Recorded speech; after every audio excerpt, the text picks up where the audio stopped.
Good morning, everyone that is on here joining us. So we are joined by Gretchen Kingma and the co-host with the most, Drew Swirsky, right?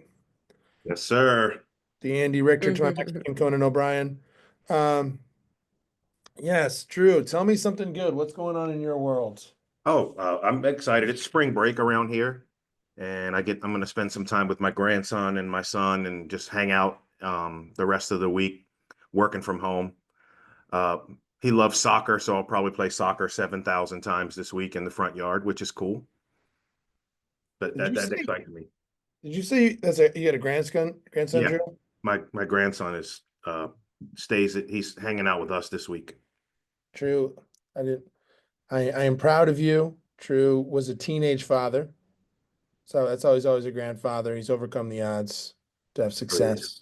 Gretchen's tapping in from St. Louis. Gretchen. So who else got something good? Tell us a win before we jump in here. We got SEG, Amy from Coastal Virginia. There we go. There we go. My team's piling in right now, Gretchen. I can see them tapping in on the way to work. Garrett, tell me something good. Um, let's see.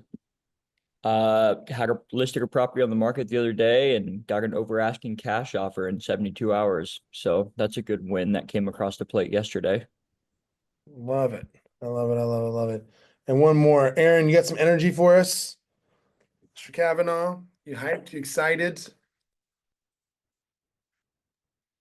Aaron's muted. I got something. I got something good. So it's a rainy Tuesday. It is opening week for the Tennessee Smokies. They're the Cubs local affiliate. We're opening a minor league baseball stadium that is in the process of transforming and gentrifying and all of the things in downtown Knoxville. Should be a huge economic driver.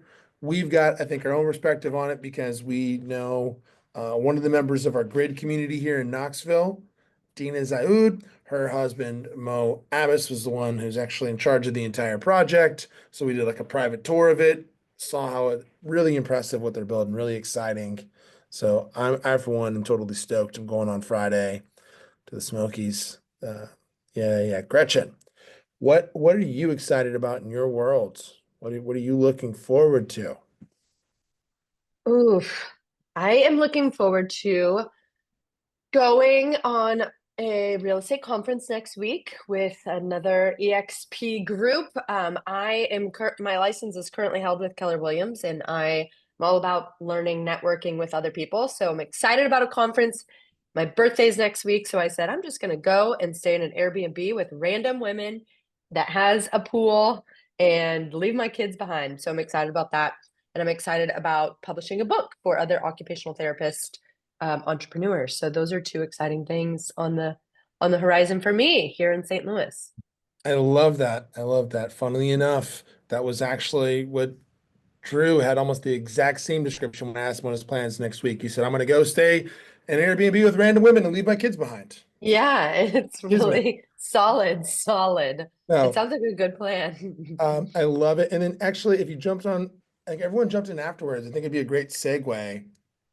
Tell us about the book you're working on right now, because it's a great segue into talking about what you do and we're occupational therapy. Yeah. So if anybody has ever read a compilation of essays or an anthology style book. I just had the opportunity to participate in one. I picked him up yesterday, which is fun. So I can now say I am a published international bestseller because of the Amazon system. We hit international with a couple countries. I had so much fun during this process sharing about women in business and mentorship that I decided I'm going to spearhead my own book.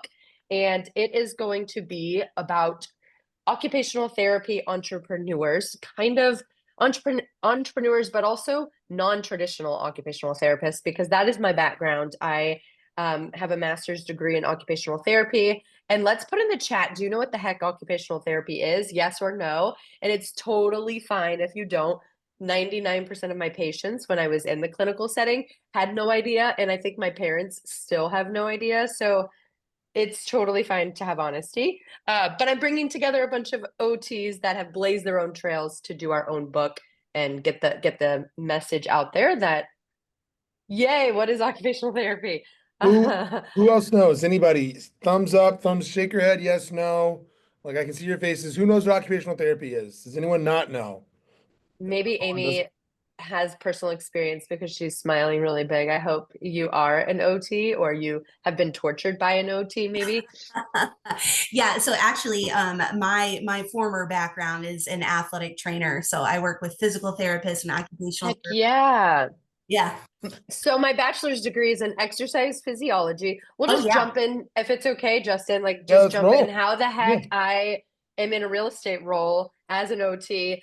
My bachelor's is in exercise physiology. When I was at Ole Miss, Oxford, Mississippi, hottie toddy, I graduated a semester early and was like, well, I don't know what I'm going to do. So I actually just posted this on my Instagram. I got a full-time job caretaking for Maria McFadden. She was 96 years old and she was a prisoner of war in World War II. Fascinating woman. And she had sundowner's syndrome with dementia. And that means that when the sun was not out, her cognition was way worse. And so on a bright sunny day, Maria would be rocking it. On a cloudy or stormy day, it was bad. And closer to the evening, Maria would get really bad. And so that was my first eye-opening experience that like, wow, our environment really impacts our health and well-being. So I took her all around my college town, loved her dearly, and then got my bachelor's or my master's in occupational therapy. What the heck is occupational therapy? We help people do what they want and need to do to live a successful life after illness or major life change. And so my OT career was in the adult rehab setting as well as the older adult setting. And I got burnt out very fast. So I was in clinic for about 5 years and was in a senior living community, was going on maternity leave to have my first kiddo. She is turning 8 this year. Told the owner of my therapy company, I'll see you in 12 weeks. Went home and told my husband, I am never going back there and we have 12 weeks to figure this out. And so I got licensed in real estate. And the reason I got licensed in real estate is because I was thinking about problems and gaps that I see in the world. And the biggest gap I saw is no matter how hard we worked as therapists to get our patients, clients, whatever you want to call them, independent, they would come back. We had so many repeat offenders. And so it hit me that it wasn't the patient and it wasn't the therapist. They were independent on paper, but their homes never changed. So I told you the story of Maria and the correlation of housing, environment affecting health and well-being. And then I thought, well, if OT's job is to keep people happy, healthy, and thriving at home, and the homes of their choice, by the way, then why are more OTs not in real estate? And that's how I landed here. So it was a very like small question that I asked myself at 2 a.m. while nursing a newborn that led me to getting my license. I told myself I have to replace my OT income before I can go in real estate full time. Did that in 4 months and then I've never looked back. So that's how I got here. What questions do we have about OT now? I'm going to share my slides and we'll just jump in. Do we kind of understand OT? I hope none of you ever have to work with an occupational therapist because we can be total jerks. So today we are here to talk about accessibility and how when you are mindful of accessibility, you can make more money. So who doesn't want to make more money, but also have great impact? So like I mentioned, this presentation is one that I've used many a times. And so I am going to fly through some of the stuff that's not pertinent to this conversation. But if you have questions or like OMG ahas, just shout out. I don't want to talk at you. I want to have a conversation, which is why I call this Can We Talk? Yeah, Justin. Can we start off, and I know we're going to get there because I know how good a presenter you are, but let's start off with the make more money. Yeah. Like the riches are in the niches, and the reason, like, I think when I'm talking to Gretchen, she said some things that have totally blown my mind, that have opened my eyes in terms of as an investor, what kind of product I need to be bringing to the market, what the opportunities there are to serve in the market, where the market's headed, like demographically.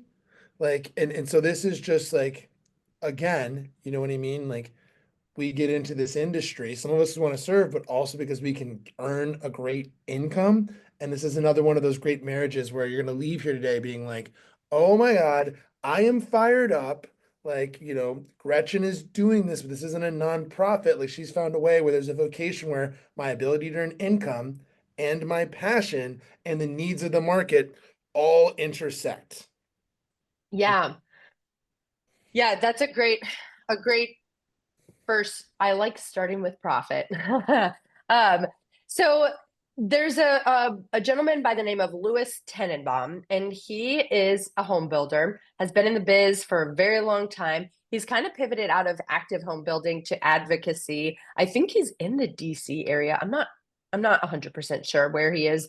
I've spoken with him a couple times on platforms such as this, and he has a quote that I'm going to butcher. I should have put it on the slides, but he says something like, the crowning achievement of humanity is that we have medicine and science that has extended our life to 90, 100 years old, yet we have housing that does not work as we age. And so the problem lies in the fact that people are living much longer.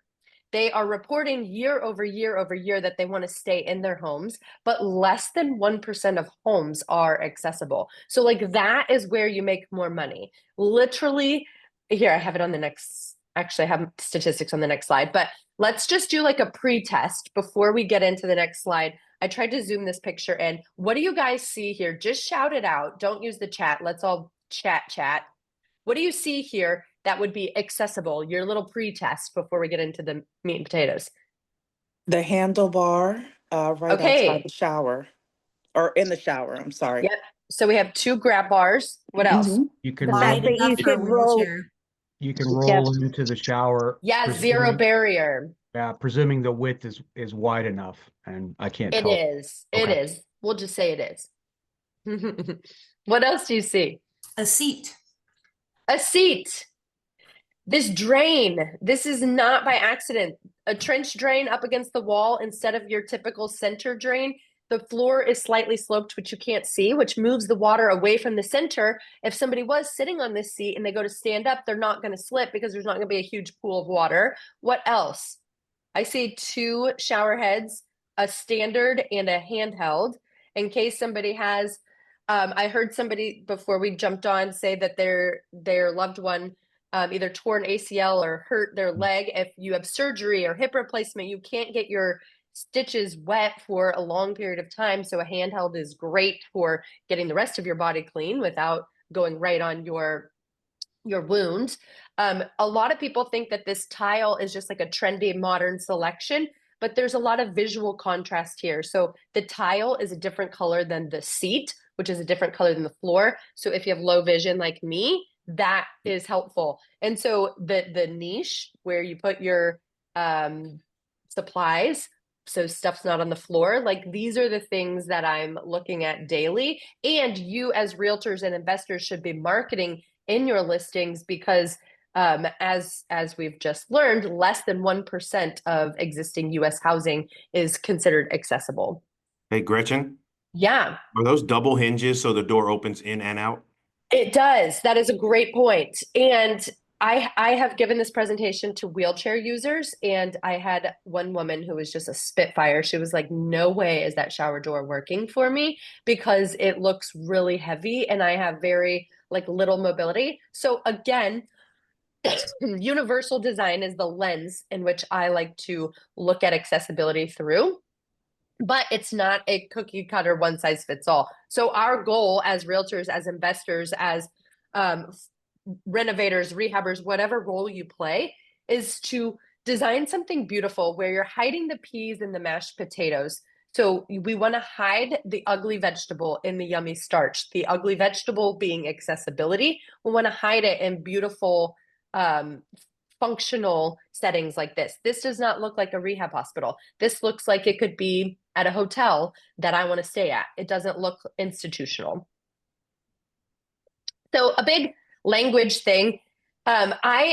You're going to offend somebody somewhere all the time. Like we can't be non-offensive in our culture today. So I just like to err on the side of like, how would you like to be addressed? But a big one that we can all agree on is don't use wheelchair bound. If you're marketing a listing, if you're working with a client that uses a mobility device like a wheelchair, never, ever, ever call someone wheelchair bound because the wheelchair is actually giving them much freedom and mobility. So that's just a little personal. If you don't learn anything from me today, don't call people wheelchair bound, pretty please. And accessible housing. Accessible housing, universally designed. The ADA, not to get on a soapbox, but the ADA was created in 1990. That is the year I was born. It has not been changed since. And it was created for commercial spaces. So as you get into this work, or if you're marketing a rehab that you put a zero barrier shower in, don't call it an ADA shower because that is an oxymoron and a half because ADA is not meant for residential homes. It's meant for commercial spaces. We've already talked about who I am. The alphabet soup behind my name just means occupational therapist registered license. I am a certified aging in place specialist through the HBA. You can become that too if this stuff interests you. I also have an executive certificate in home modification from the University of Southern California. And like you, I am a realtor. We've talked about the problem. So again, these statistics just sum up the big problem, which is your way to make more money. A statistic just came out. Baby boomers are the #1 consumers in residential real estate right now. 42% buyers, 53% sellers. So as they age and they want to stay in the community, they don't want to buy 2-story homes. They don't want to buy split level homes. They don't want to buy a house that has 5 steps to enter, but less than 1% of existing homes are universally accessible. And this one's interesting. This statistic came from my friends at Becoming Rentable. For investors, look them up. They are another platform where you can list short-term rentals that have accessibility features, but they are partnered with Expedia, and they did a study and found that this was middle of last year, so it could be a little different by now, but the middle of 2024 of 1.3 listed STRs in the US, 0.002% are accessible. And when we talk about making more money, when do people want to travel? Well, we should all be traveling right now while we're healthy, but we all wait until we're retired or we're sick and we have a bucket list to hit off. And when you're sick, you can't stay in a property that is not accessible. So again, opportunity to make more impact, have a larger renter or buyer pool. Gretchen, can I ask a question? The Ask shower, away. good morning. The shower that you showed initially, how much more would it cost to, renovate your shower like that versus a quote unquote traditional shower? I just want to get the Yeah. delta for that. That is a great question. And it depends. It depends on if you're doing it on a slab, if you have a basement foundation underneath. It depends if you are gutting the bathroom and going back in with a brand new shower, or if you're just doing the shower. So all of those factors vary. However, Schluter is one of my favorite companies because their systems, they have come out with some very innovative shower pans, floor pans, things like that, that you can create the same effect for not more cost. And you can also, it doesn't have to be perfect. Like if you still have a lip, get creative, hire a tiler or a contractor that's willing to just listen to you tell them the output you want. They need to be okay with the creativity, but you could still have a slope entry, and that's going to be much easier for somebody in a wheelchair than a step. Or I should have put some on here. If you message me, I will send you a picture of a rubber threshold ramp. And on Amazon, you can get standard rubber threshold ramps.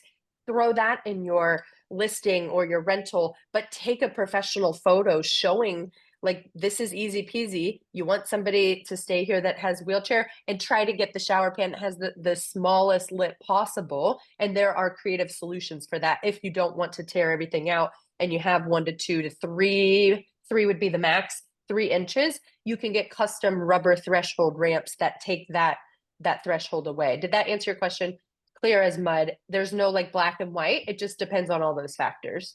Yes, that answered my question. Thank you. Yeah. So I mentioned I was going to fly through the slides so we could get to some pictures. Universal design is a better way than accessibility. Accessibility is a byproduct of disability. Universal design, when you are designing a space or a product with proactive thinking, with using everybody in mind, this is the outcome. So it goes beyond ADA. That's another thing. No wheelchair bound people and no ADA homes, because those don't exist. But here are some elements of universal design. And I want to highlight these photos are from a Gary Sinise Foundation project here in St. Louis. If you don't know Gary Sinise, look him up, Lieutenant Dan. He has an amazing organization where he builds for wounded veterans. And I had the opportunity to contribute on the design side of this home. But shout out, what do you see here that could be considered accessible or universally designed?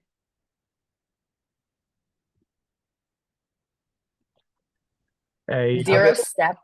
Zero step, yeah, zero step entry, and zero step all the way from the driveway to the front door. Yeah. And how big are those front doors? Pretty big.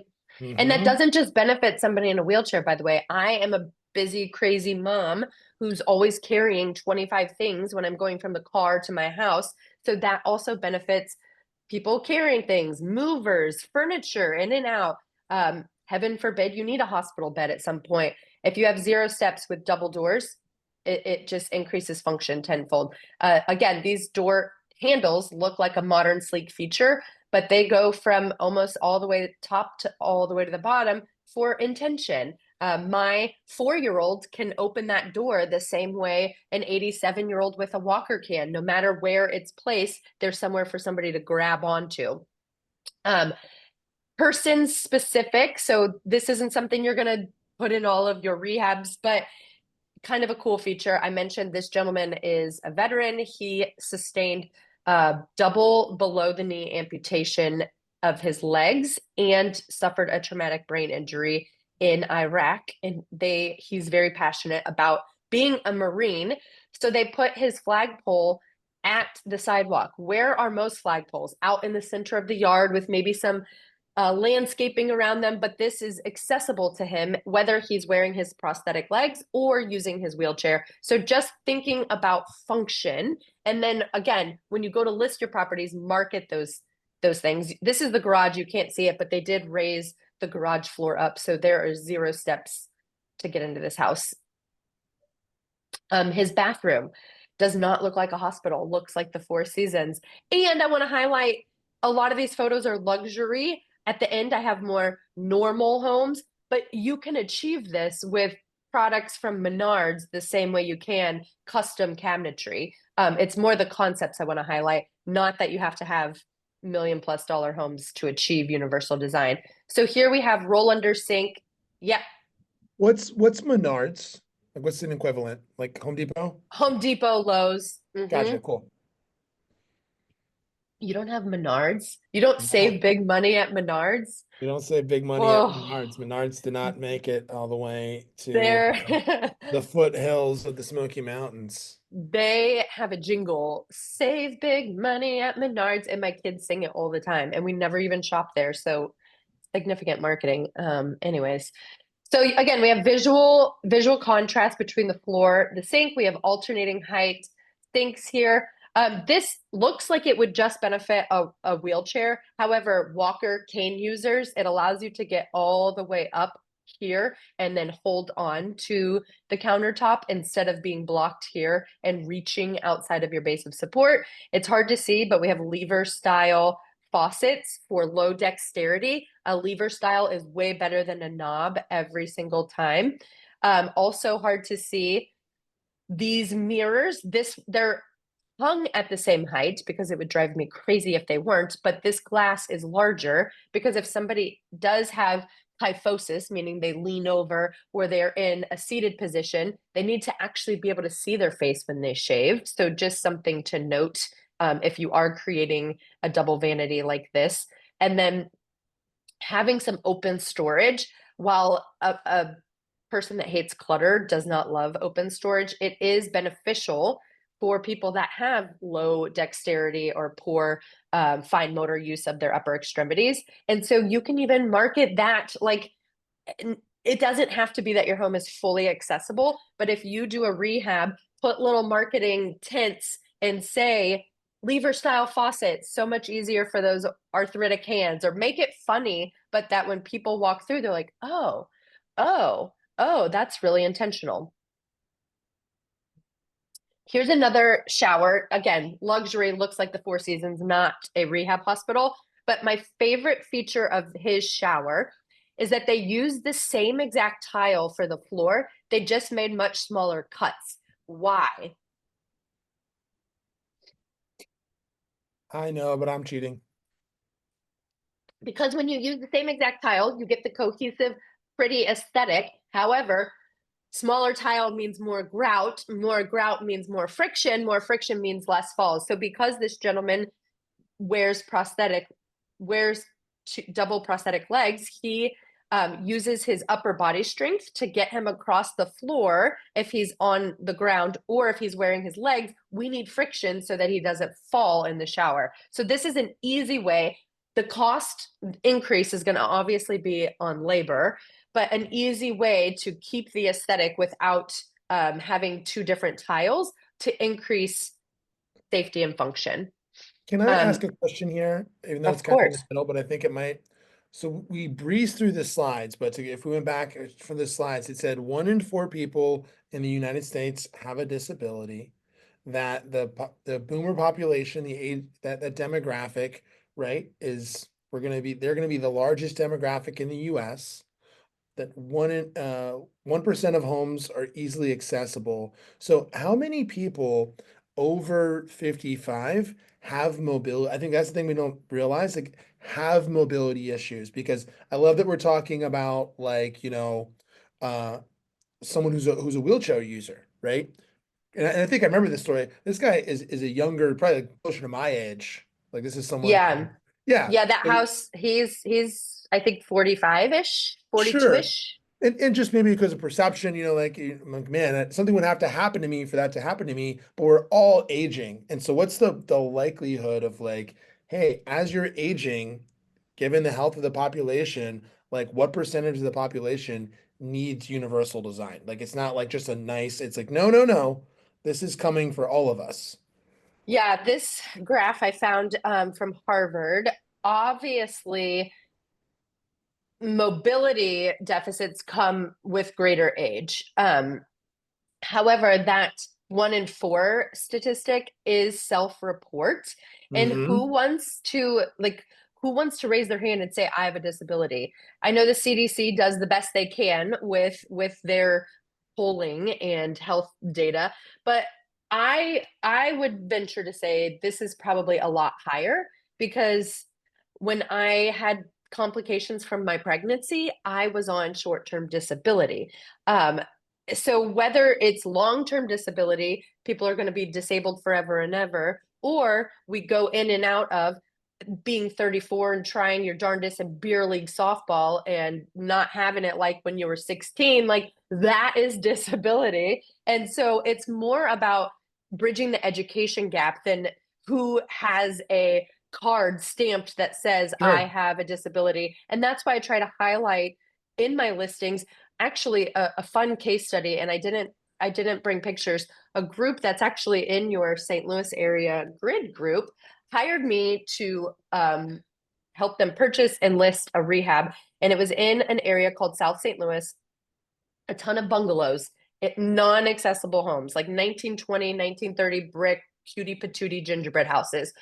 I saw that in the back, there was only 3 steps to enter. So I encouraged them, let's just make, like, it is not going to be fully universally designed, but we can achieve a step-in shower and bedroom on the main floor. We could bring the laundry to the main floor, and we can create a switchback ramp to create a 0-step entry. And we polled every buyer that came through. Now it wasn't like 200 people, but of like the 37 people that looked at the house, every single person circled on our little survey that they looked at it because of the main floor living. And I didn't ask like health identifying questions because I don't care if you have disability. I want to know, does functional housing yield multiple offers in this market?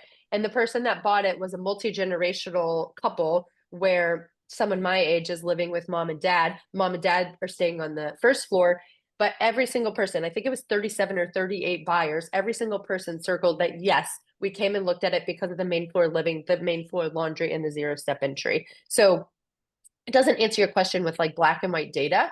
This No, graph shows you age range, but my hypothesis and working in the clinic and out in the field, we're all going to have some sort of disability at some point. It sucks, but it's true.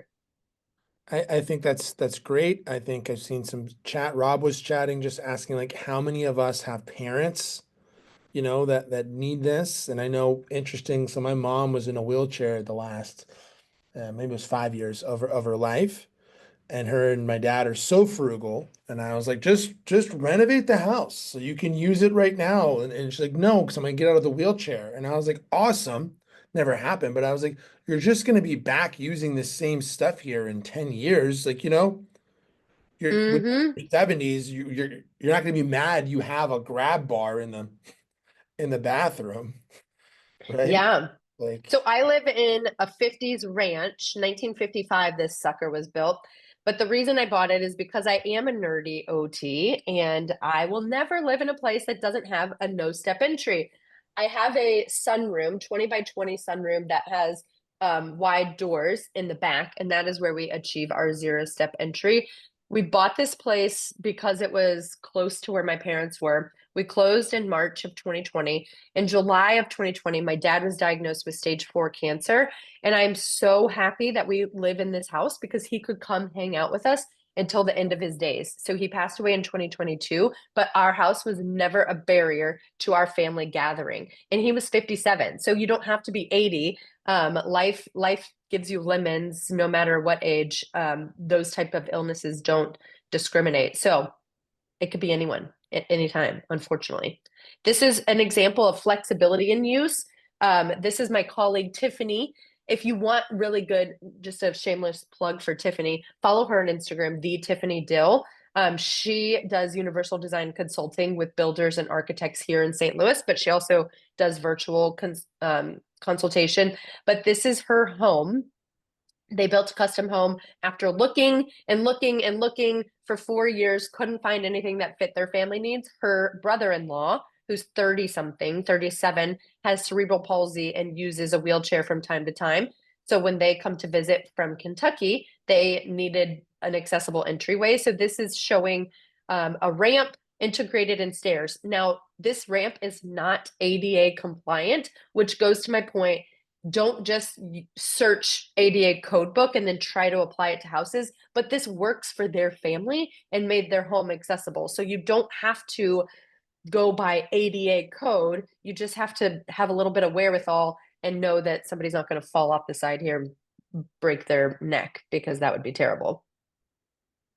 Also in the appliances and I guess I don't know what you'd call a thermostat, but the things we're putting into our homes can also be universally designed. This is not a picture of my cute pillow. Oh, geez. It's supposed to be a picture of the Nest thermostat.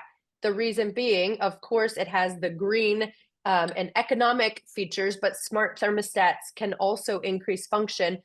I love the Nest because I'm a nerd. Honeywell, the old Honeywell, where it's like sticks out of the wall, and if you go one way, it gets hotter. If you go right, it goes hotter. If you go left, it gets colder. That is what the creators of the Nest formed their design off of, was the old Honeywell thermostat, which is an example of simple and intuitive use. No matter your age, no matter your understanding of thermostats, it's pretty easy to understand this way hot, this way cold. So if you are doing a rehab or selling a home, highlight those types of features when in your marketing and in your open houses.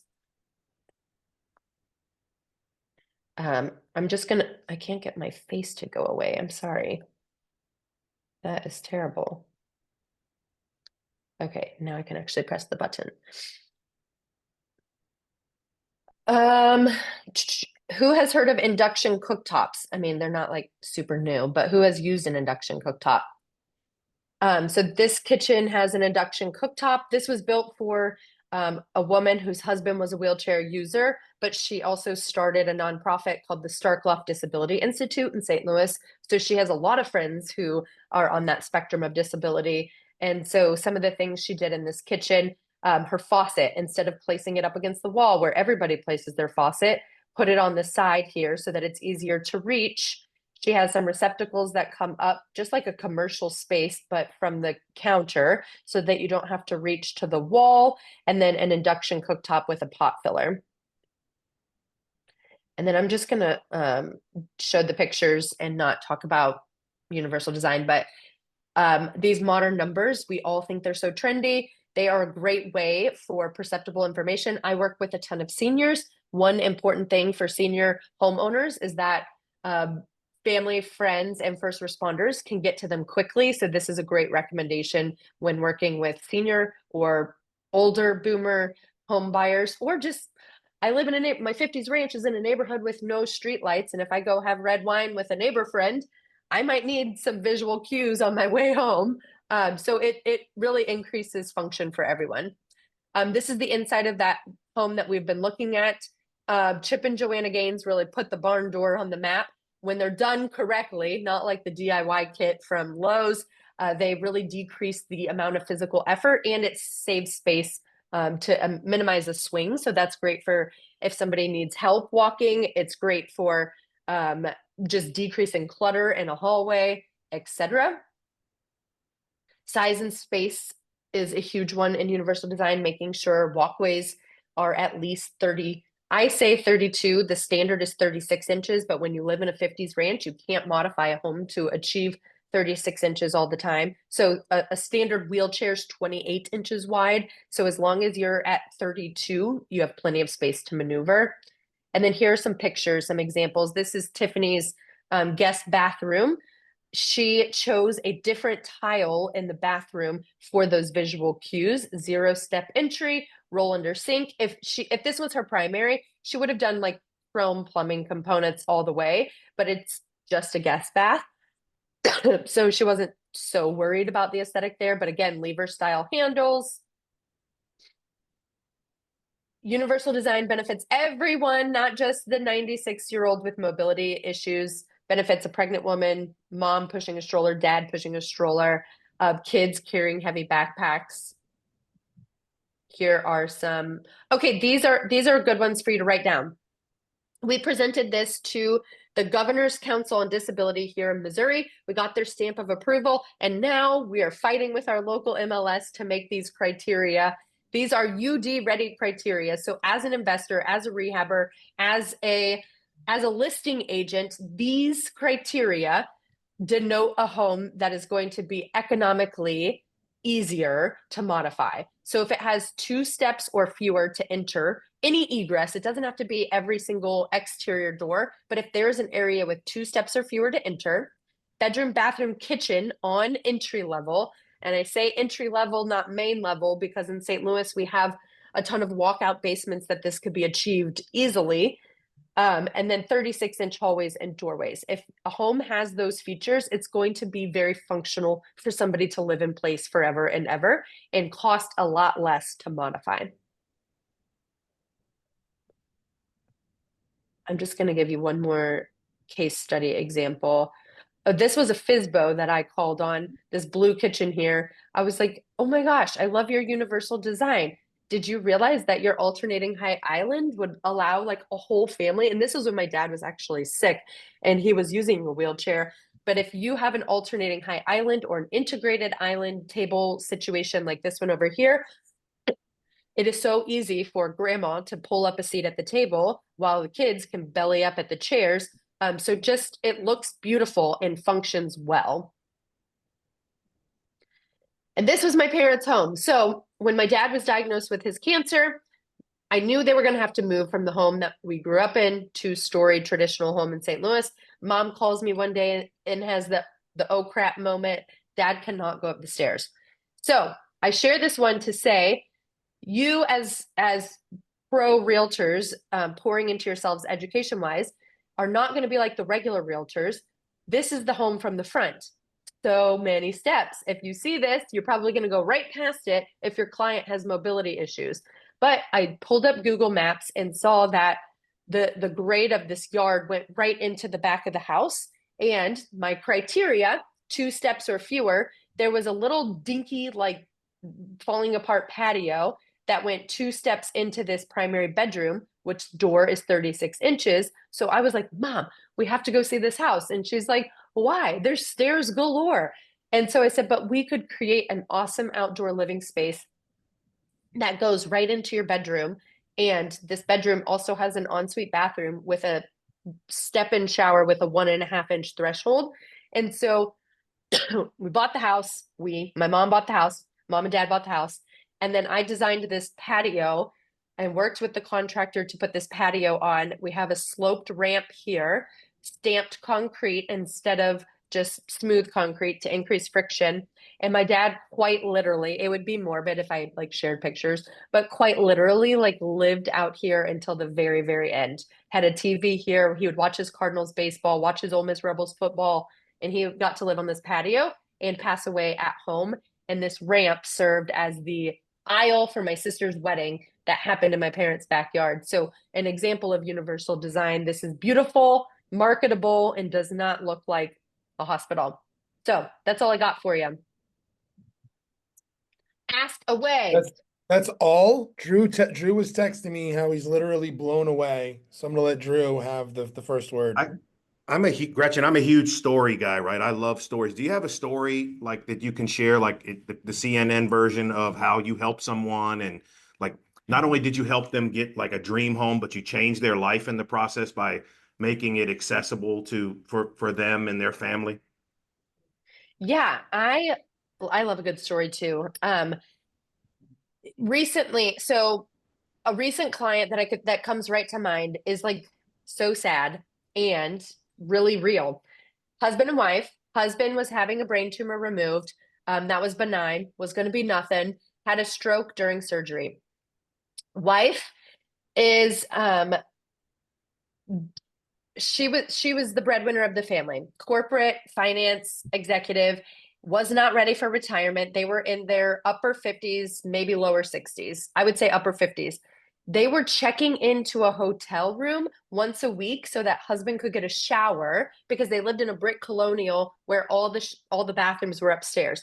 Now, praise the Lord, they had resources, but think about people on the other end of the socioeconomic spectrum checking into a hotel just to use a shower once a week for 6 months, by the way. Like, that's a huge expense. So they were referred to me by an OT. I have no idea who it was. They called me, they say, we want to work with you. I was able to find them a condo that was amazing, and then flip to one of my contractors a bathroom renovation. And then we worked with Tiffany, who I highlighted, to consult on the shower. And she just texted me 2 days ago and said, I'm drinking my morning coffee and I'm holding back tears because our life has been changed by the work that you have done.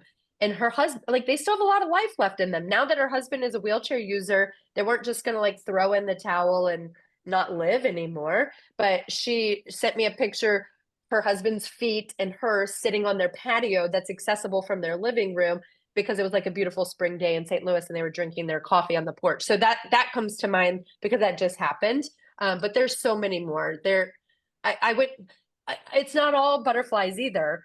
I just went to a funeral of one of my favorite clients who was diagnosed with ALS, and I helped them sell their 2-story, locate a single story. And his son quit his job the day he found out of his dad's ALS diagnosis, hired a programmer, and made an AI-enabled app that uses the person's actual voice for text to talk, so that the person doesn't sound like a robot like all the other apps. And I loved this man. When we were looking at houses, he would crack the funniest jokes, like typing on his phone, and then his Bluetooth speaker would use his voice because he couldn't speak. And we got them in a beautiful ranch. Like, everything was beautiful except the bathroom didn't function. He was able to use the bathroom for a whopping like 2 months, but he just passed away. So it's not all easy, but I know that it's, life-changing work. And what we can all be doing as real estate professionals, like we all know that home is way more than just a sign in the yard and a sewer lateral and a roof. Like this is where people live their lives. And so if we can just educate on, yeah, I have a downsizer. I just made a post. All my social media stuff comes from people asking me ridiculous questions. So my reel yesterday says your mom should not be downsizing to a 2-story is because I have this client who, God love her, is playing pickleball like a mad woman, but she wants to buy a 2-story home and she's 60 years old. And I'm like, I know you're crushing it on the pickleball court, but history repeats itself. And I know what could happen tomorrow, 5 years, 10 years down the road to be a good economical decision for you and your family. You're not buying this 2-story. So I have also told people like, no, I'm not writing an offer for you because this is not what you need right now. I have. True. Love it. Great question. If someone wants to learn more, I know you've had some consulting, you've had some partnering, you've got some real innovative programs I've not seen anyone else do, where you've been a resource for people. Like, how do we connect with you? I am a true millennial. So if you want to get my attention, send me a DM on Instagram. Um, I respond quicker than my email, which is a toxic trait I recognize. But send me a DM and I will chat with you all day long. And yeah, if you're interested in like the senior space, I do have a platform with colleagues across the country where we're educating agents to serve seniors at the highest level because it is such an untapped, underserved market, called the Productive Aging Collective. And if you just DM me on Instagram, I will give you the link to join in on our free calls. Much like this, we do a free call 4 times a week. But yeah, I would love to help. Are you still doing remote consultation? Is that fun? Mhm. Okay, so let's talk about that.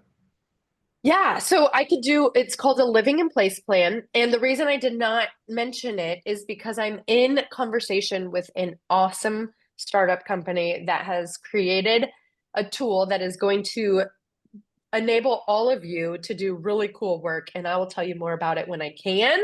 But I'm pairing my OT, my consultation, virtual consultation with this new app that is using AI to identify fall risk scores in a home. And so, yes, and there's more coming if that is Well, helpful. I would just say connect with Gretchen. Like she had a really great plan, which was like a referral basis where you could like partner with her and she's going to give you recommendations and can I speed run through 3 things that you've told me that have blown my mind even to get to? One Yeah. was like there are things you're just not thinking of. Gretchen told me a great story about somebody in the early stages of Parkinson's and that one of Mm. the changes you can make in a house. Let's talk about shuffling gait and like visual. Yeah. Drew, I was going to use that one when you asked.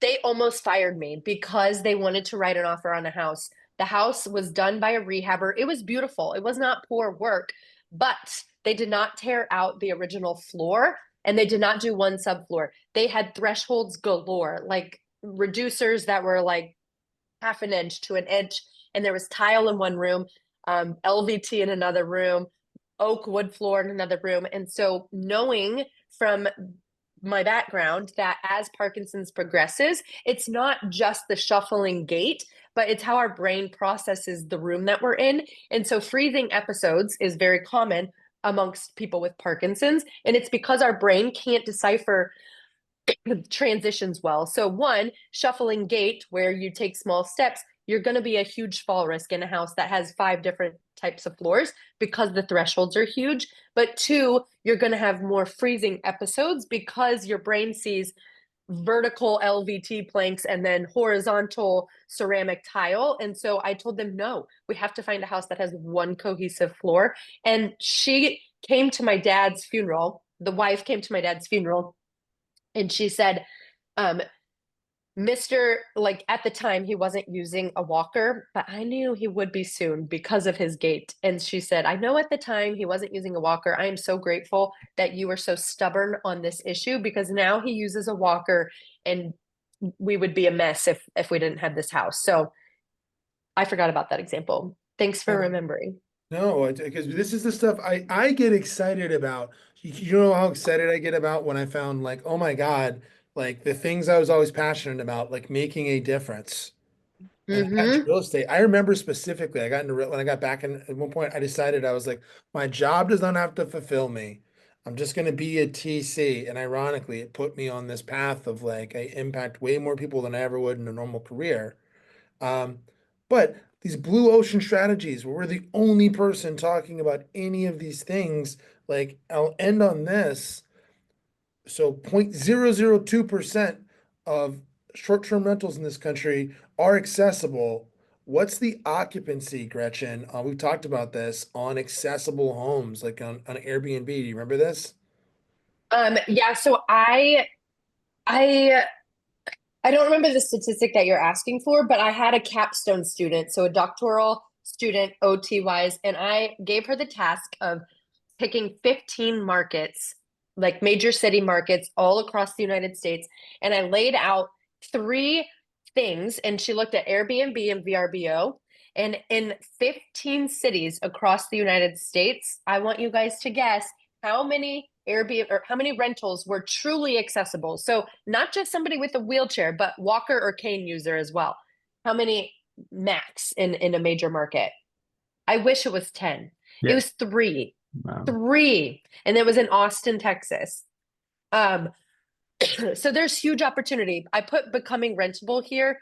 Lorraine, the CEO and founder, is a wheelchair user. They do really, really, really great work. If you follow them, you will also learn the gap and the need. But yeah, it's crazy.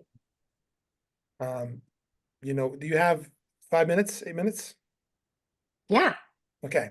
Anybody have any questions? And then like I want you to think about here's the I saw something the other day. It was like if you want to be able to climb stairs in your 70s, you've got to be in the top 5 to 10% in your 40s.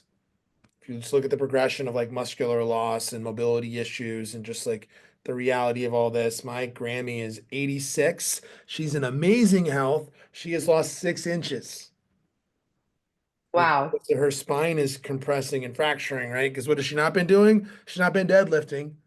You know, osteoporosis comes for us all.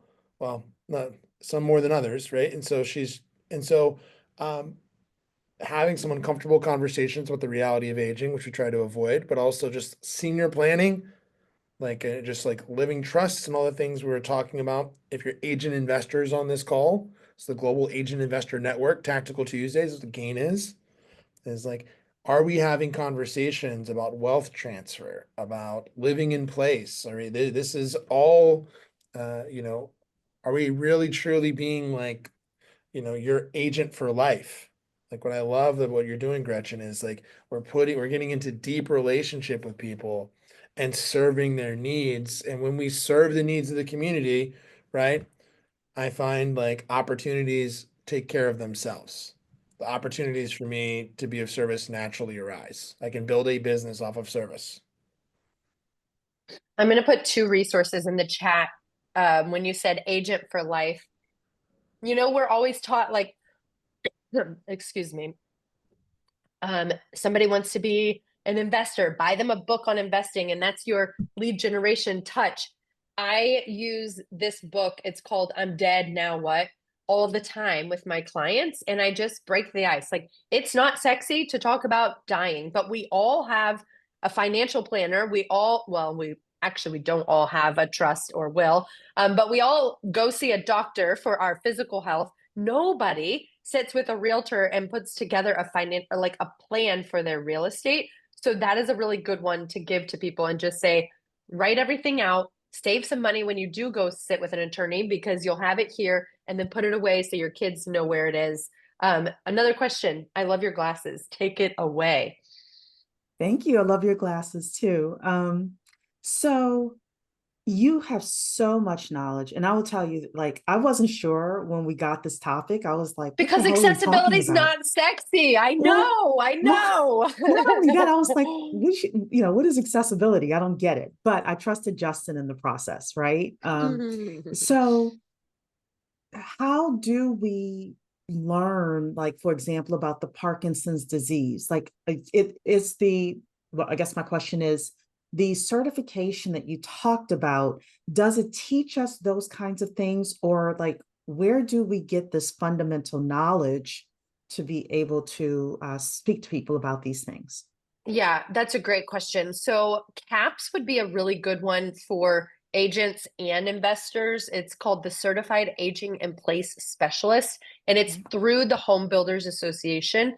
And I believe, don't hold me to this part, I believe it is eligible for CEs for realtors. So you could knock out two birds with one stone. But I, this is a moment of vulnerability. I am a little bit sassy, and I thought the CAPS was like, I could have taught the CAPS, but I have a master's degree in this stuff. So I let my CAP certification go because I was stubborn, and I just reinstated it. I just paid the money like 2 days ago because somebody reached out asking, are you CAP certified? And I was like, oh shoot, people care about this. So I would start there. It's really cool. You could take it online, you can go in person. I actually have two professors I would recommend. If you are in real estate, I would recommend you take it from an OT or a healthcare provider, and vice versa. Like I tell my OT friends, you should take it from a builder because their perspectives are just so different. It's all the same content, but the side stories you're going to get are going to be better from somebody outside of your world. So I would start with the CAPS. And if you send me a DM, I'll send you a link to the two people I recommend. I already sent you a DM on Facebook. I'm on it. Oh, yay. And I wanted Gretchen to come on here because I put this in the chat, but I from my perspective, this is the single biggest opportunity that we all have. Like if we mastered one thing, this is the single biggest opportunity that we all have. Maybe second would be, learning to serve what the bilingual society we're going to live in as, right, our Hispanic population grows and becomes the fastest growing population. Mexicans are the fastest growing population in Tennessee, believe it or not. Arriba la raza. More of us are coming here, but yeah, for the senior living, seniors accessibility, like this is not, uh, let's be frank, right? Are health outcomes improving in this country at a rapid rate? Are they going in yeah, like there's opportunities for service. You guys have been great. I have to run because I have an 8:30, but this We has been appreciate awesome. you. This We'll was send amazing. you. Gretchen, thank you. I'm blown away. Oh, yay. I'm Enjoy never your this quiet. I'm never this quiet, and I'm writing down things, and I want to learn to be better at stealing with my eyes, thanks to you. Well, enjoy your 7,000 games of soccer and don't hurt yourself, or else you will need these features. I probably will anyway. My grandson's really good. Yeah. And Gretchen, last thing, Gretchen is also an investor. Like there's so many reasons why Mhm. you want Gretchen in your world. There's so many overlaps. That's why she's here. She's one of the resources, and she's somebody we can connect you with. So reach out to her directly, or we'll get you connected directly. Go out and take some territory on this Tuesday. We've got Take Territory Tuesday. We're all about to get on the phones out here and go reach out. Okay, Thanks for having me. Thank you so much, Gretchen. We appreciate you.